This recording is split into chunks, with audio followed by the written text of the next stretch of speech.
तो दोस्तों आज की इस वीडियो में हम लोग बात करेंगे MHD 2 का चैप्टर नंबर 2 का क्वेश्चन नंबर 1 के बारे में, जो कि प्रश्न है राष्ट्रीय नवजागरण की अभिव्यक्ति गुप्त जी के काव्य में किस रूप में हुई है, स्पष्ट कीजिए।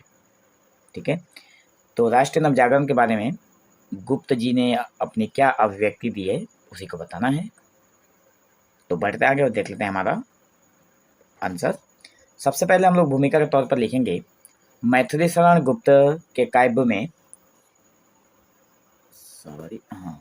मैथिली शरण गुप्त के काव्य में राष्ट्रीय नवजागरण की अभिव्यक्ति अत्यंत मुखर, विकसित और बहुआयामी रूप में हुई है, जो उन्होंने हिंदी भाषी जनता के प्रतिनिधि कवि के रूप में स्थापित किया और स्थापित करती है। मतलब मैथिली शरण गुप्त जी जो हैं, उनको उनकी जो नवजागरण राष्ट्रीय नवजागरण की जो उनके अंदर की जो अभिव्यक्ति है, वो उन्हें बहुत बहुआयामी बनाती है, मतलब बहुत सारे गुणों से संपन्न बनाती है, जो उन्हें हिंदी भाषी जनता के प्रतिनिधि कवि के रूप में भी स्थापित करती है। तो यह जो अभिव्यक्ति है आचार्य महावीर प्रसाद द्विवेदी के मार्गदर्शन में तथा तत्कालीन राजनीतिक और सामाजिक परिस्थितियों से प्रेरित थी। मतलब उस समय की जो राजनीतिक परिस्थिति थी, सामाजिक परिस्थिति थी और आचार्य महावीर प्रसाद द्विवेदी जी के मार्गदर्शन से प्रेरित होकर इन्होंने राष्ट्रीय नवजागरण की जो अभिव्यक्ति थी इन्होंने की। ठीक है, तो उसके आंसर में सबसे पहला बिंदु है हमारा, ऐसे हम लोग 10 बिंदुओं को देखेंगे, जिसमें 8-10 बिंदु होंगे, जिसको देखेंगे तो हमें पूरा समझ में आ जाएगा कि राष्ट्रीय नवजागरण में मैथिली शरण गुप्त जी का क्या अभिव्यक्ति रही है, क्या योगदान रहा है। ठीक है, तो पहला है ब्रजभाषा से खड़ी बोली का प्रयोग। तो गुप्त जी ने आचार्य द्विवेदी के सानिध्य में काव्य की पारंपरिक ब्रजभाषा और रीतिवादी काव्य परंपरा को छोड़कर खड़ी बोली को अपनाया। मतलब गुप्त जी ने क्या किया, द्विवेदी जी के साथ रहकर उन्हीं की देख रेख में इन्होंने पारंपरिक ब्रजभाषा जो थी उसको छोड़ दिया। पारंपरिक मतलब पुरानी परंपरा से जो चली आ रही काव्य की भाषा थी ब्रजभाषा, और रीतिवादी काव्य परंपरा जो थी उसको इन्होंने छोड़कर खड़ी बोली में लिखना शुरू किया। ठीक है, खड़ी बोली को इन्होंने अपनाया। यह परिवर्तन केवल भाषा ही नहीं था, बल्कि यह दर्शाता है कि काव्य को साहित्य और समाज के नए रिश्तों से जोड़कर राष्ट्रीय चेतना को व्यापक जन समुदाय तक पहुंचाने के लिए जनतांत्रिक माध्यम बन चुके थे। मतलब क्या बताता है ये परिवर्तन जो हुआ, ब्रजभाषा और रीतिवादी काव्य परंपरा को जब इन्होंने छोड़ दिया था, खड़ी बोली में लिखा। खड़ी बोली में लिखने से फायदा क्या हुआ कि लोगों तक ये चीज़ें पहुंची, हर एक आदमी को उनकी लेखनी का मतलब समझ में आया, जिससे लोगों ने उसके अर्थ को समझा। ठीक है, जब लोगों ने उसके अर्थ को समझना चालू किया तो एक जन समुदाय बन गया। ठीक है, मतलब सभी लोग उनके काव्य के प्रति आकर्षित होने लगे। दूसरा नंबर है राष्ट्रीय चेतना का विकसित और आक्रामक स्वर। भारतेंदु की राजभक्ति के द्वंद्व से मुक्त होकर गुप्त जी की कविताओं में राष्ट्रीय चेतना का स्वर अधिक विकसित, उग्र और आक्रामक रूप में दिखाई पड़ता है। अगर भारतेंदु की बात करें, पहले चैप्टर में हम लोग भारतेंदु को पढ़े हैं, तो भारतेंदु की जो राजभक्ति थी वो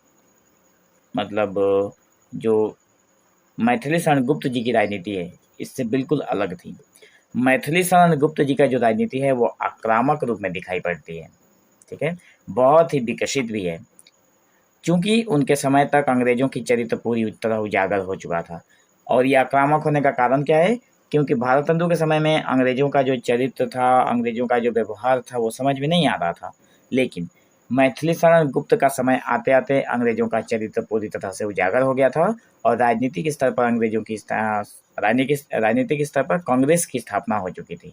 ठीक है, तो इसलिए उनकी कविताएं राष्ट्रीय नवजागरण के लिए सीधा आह्वान करती है कि आप लोग राष्ट्र के हित के लिए काम करिए। ठीक है, तीसरा नंबर है अतीत का गौरवगान और मिथकीय प्रक्षेपण।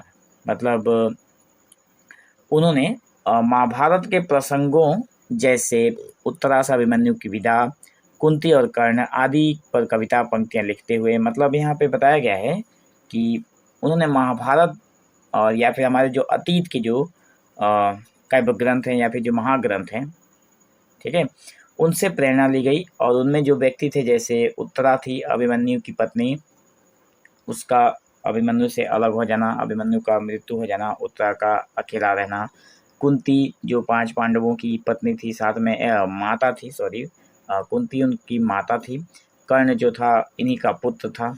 ठीक है, तो इन पर भी मैथिली शरण गुप्त जी ने कविताएं लिखी और अपने अतीत संस्कृति, इतिहास और गौरव का महाभाव अपनी चिंता रचनाओं का आधार बनाया। मतलब इतिहास को लेकर ही, हमारी पुरानी संस्कृति को लेकर ही इन्होंने अपनी रचनाओं को आगे बढ़ाया। राष्ट्रीय नवजागरण के लिए उन्होंने अतीत की इसी मिथक के दुनिया को वर्तमान में प्रक्षेपित किया, जिससे देशवासियों को अपनी स्वर्णिम जातीय पहचान का परिचय देकर सम्मान के साथ खड़े होने की प्रेरणा मिली। मतलब राष्ट्र को जगाने के लिए इन्होंने जो किया, ठीक है, वो उन्होंने अपनी अतीत के गौरव को लोगों तक पहुंचाया, ताकि लोग आज भी सम्मान के साथ खड़े हो सके और अपना परिचय दे सके। ठीक है, चौथा नंबर है भारत भारती में राष्ट्र के प्रति मुखर संवेदना। इसमें क्या होता है, सन 1912 में प्रकाशित उनकी चर्चित रचना भारत भारती राष्ट्रीय नवजागरण की भावना की आधारशिला बनी। इसके अतीत खंड में भारत के अतीत का विस्तार से वर्णन कर देशवासियों को अपने स्वर्णिम इतिहास से परिचित कराया गया, जबकि वर्तमान खंड में गरीबी, अमर, व्यापार और शिक्षा की शोचनीय दशा का व्यापक वर्णन है, जो जागृति का आह्वान करता है।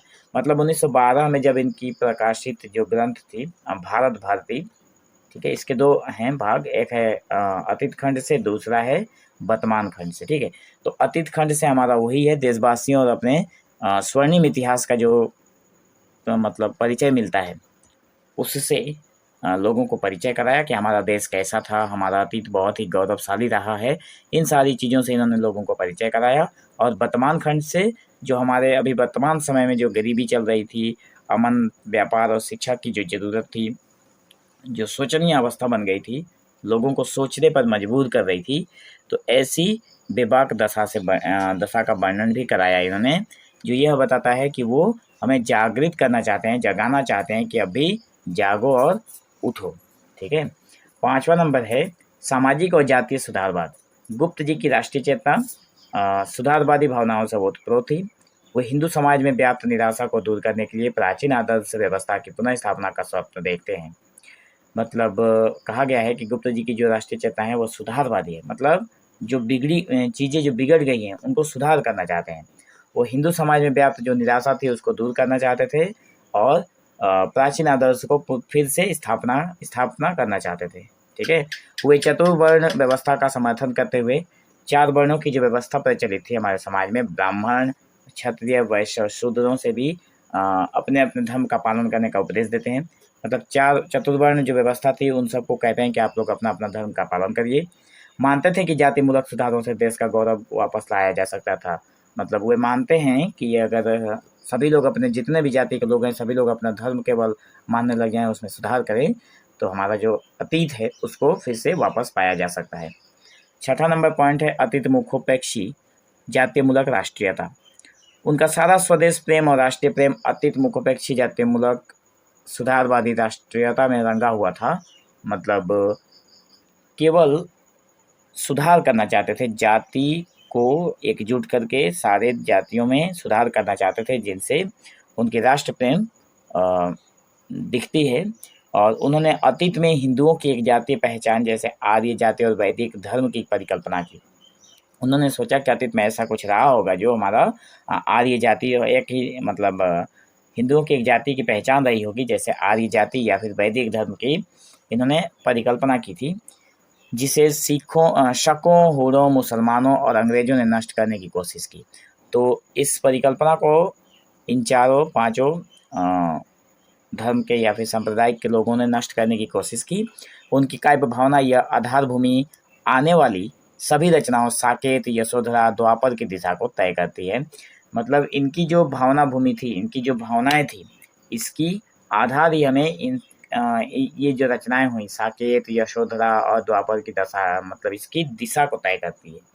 ठीक है, सातवां नंबर है ऐक्य और सामूहिक भावना का आह्वान। तो राष्ट्रीय आंदोलन की आवश्यकता के अनुरूप, राष्ट्रीय आंदोलन में आवश्यकता जिस तरह से पड़ी उसी के अनुरूप उन्होंने एकता स्थापित करने की कोशिश की। तो गुप्त जी ने क्या कहा, गुप्त जी ने क्या चाहा, उन्होंने लोगों को एक साथ रखने की प्रयास किया। उनकी जो पंक्तियां थी, आओ मिले सब देश बांधव हार बनकर देश के, मतलब बोल रहे हैं कि आओ सभी लोग देश के सभी बंधु आइए और मिलकर हम लोग एक हार बन जाते हैं देश के लिए। क्या सांप्रदायिक भेद से है एक मिट सकता अहो। मतलब सांप्रदायिक जो भेदभाव है, क्या इसको हटाकर हम लोग एक नहीं बन सकते। बनती नहीं क्या एक माला विविध सुमनों की कहो। मतलब कहते हैं कि क्या हम लोग जब माला बनाते हैं पहनने के लिए, तो क्या उसमें अलग अलग तरह के फूल नहीं मिला सकते एक माला बनाने के लिए। ठीक उसी तरह से अपने देश के सभी बंधुओं को, अपने भाइयों को बुलाना चाहते हैं, चाहे कोई भी धर्म से हो, कोई भी व्यक्ति से हो, बोल रहे हैं कि आइए एकजुट होकर एक माला की तरह अपने देश के लिए बन जाए। तो सामूहिक स्वप्नों और राष्ट्रीय एकता का संदेश को प्रसारित करती है। मतलब इनकी जो काव्य है वो सभी को एक साथ लेकर एकता की भावना को जगाने की कोशिश करती है। ठीक है। 8वां नंबर है राजनीतिक चेतना और गांधीवाद का प्रभाव। तो 1916 में गांधी जी के भारतीय राजनीति में सक्रिय होने पर गुप्त जी उनसे बहुत प्रभावित हुए। 1916 में जब गांधी जी के भारतीय राजनीति में सक्रिय जब हो गए, तो गुप्त जी उनसे बहुत प्रभावित हुए गांधी जी से, और उन्होंने राष्ट्रीयता की चेतना, नई चेतना, सविनय अवज्ञा आंदोलन की भावना, सत्य और अहिंसा, चरखा जैसे गांधीवादी आदर्शों को अपने काव्य में अपनाया। मतलब गुप्त जी ने महात्मा गांधी के सभी आदर्शों को अपना लिया, यद्यपि यह सब उनकी पूर्व स्थापित सुधारवादी आधारभूमि पर ही निर्मित हुआ। फिर भी इन्होंने अपनाया, लेकिन इसमें उन्होंने देखा कि जो हमारी पूर्व आधारित जो सुधारवादी आधारभूमि थी, उसी पर इन सारी चीज़ों को निर्मित करते हैं, बनाते हैं और सामने लाते हैं। ठीक है। तो कालानुसरण की क्षमता, मतलब गुप्त जी की जो काव्य है उसमें काल के अनुरूप सारी चीज़ों को लेकर चलना उनमें एक बहुत ही बड़ी प्रतिभा थी। तो आचार्य शुक्ल के अनुसार गुप्त जी की प्रतिभा की विशेषता थी कि कालानुसरण की क्षमता। कालानुसरण की क्षमता का मतलब क्या है? अर्थात उत्तरोत्तर बदलती हुई भावनाओं और काव्य प्रणालियों को ग्रहण करते चलने की शक्ति। जिस तरह से काव्य बदल रहा है, जिस तरह से समय बदल रहा है, समय के हिसाब से सारी चीज़ों को ग्रहण करते हुए चलने की जो शक्ति थी, वो गुप्त जी के काव्य में देखने को मिलती है। इस क्षमता ने उन्हें अपने युग की प्रवृत्तियों को प्रेरणा देने की शक्ति दी, और इसी क्षमता के कारण उनको अपने युग में प्रेरणा मिली, जिससे नवयुवकों में जोश और आत्मसम्मान की भावना भर जाती है, जिससे नवयुवक जो हैं उनमें आत्मसम्मान और जोश बढ़ जाता है। प्रेरणा और जागरण का उद्घोष, तो उनके काव्य में सीधे तौर पर जागृति और क्रियाशीलता का आह्वान है। मतलब गुप्त जी के काव्य में सीधे तौर पर जागृति है, मतलब लोगों को जगाने का काम करते हैं, और क्रियाशीलता है, क्रियाशील बने रहने का काम बताते हैं। भारत भारती की पंक्तियां जैसे हे भाइयों सोए बहुत अब तो उठो जागो अहो। भारत भारती में यह पंक्ति है जिसमें कहा गया है कि हे भाइयों बहुत सो लिए, अब तो उठ जाओ, जागो, देखो सवेरा हो गया ना। देखो यहाँ जहाँ अपनी दशा आलस को त्याग करो, मतलब बोल रहे हैं कि उठ जाओ, अपने आलस को त्याग दो। तत्कालीन निराश और निष्क्रियता जनता में देश प्रेम का ज्वार उत्पन्न करने और उन्हें राष्ट्रीय हित के लिए कर्मठ बनने की प्रेरणा देने में अत्यंत सफल रही। इन सभी कविताओं के कारण उनकी जो लोगों को जो प्रेरणा देने का काम था वो बहुत ही सफल रहा। तो निष्कर्ष के तौर पर हम लोग यही बोलेंगे कि मैथिली शरण गुप्त का काव्य राष्ट्रीय नवजागरण का एक सशक्त दस्तावेज है। उन्होंने खड़ी बोली, अतीत के गौरवगान, जातीय सुधारवाद और गांधीवाद, नैतिक विचारों के समन्वय से एक ऐसी प्रेरक काव्य भूमि का निर्माण किया जिसने पराधीन भारत के जनमानस को अपने स्वर्णिम अतीत की याद दिलाकर वर्तमान की दयनीय दिशा के विरुद्ध संघर्ष करने की नैतिक ऊर्जा और सामूहिक स्वप्न प्रदान किए। उनका साहित्य केवल कविता नहीं बल्कि उस दौर के राष्ट्रीय आंदोलन की एक महत्वपूर्ण अभिव्यक्ति और प्रेरणा स्रोत बन गई।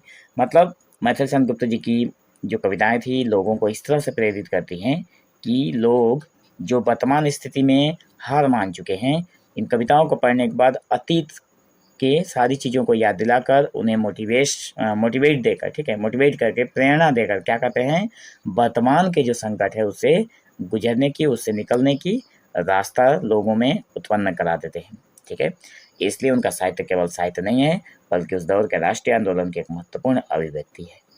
ठीक है, तो मैं आशा करता हूँ कि हमारा जो प्रश्न था कि मैथिली शरण गुप्त जी का नवजागरण, राष्ट्रीय नवजागरण की अभिव्यक्ति किस प्रकार हुई है उनके काव्य में, ये आप लोगों को अच्छी तरह से समझ में आया होगा।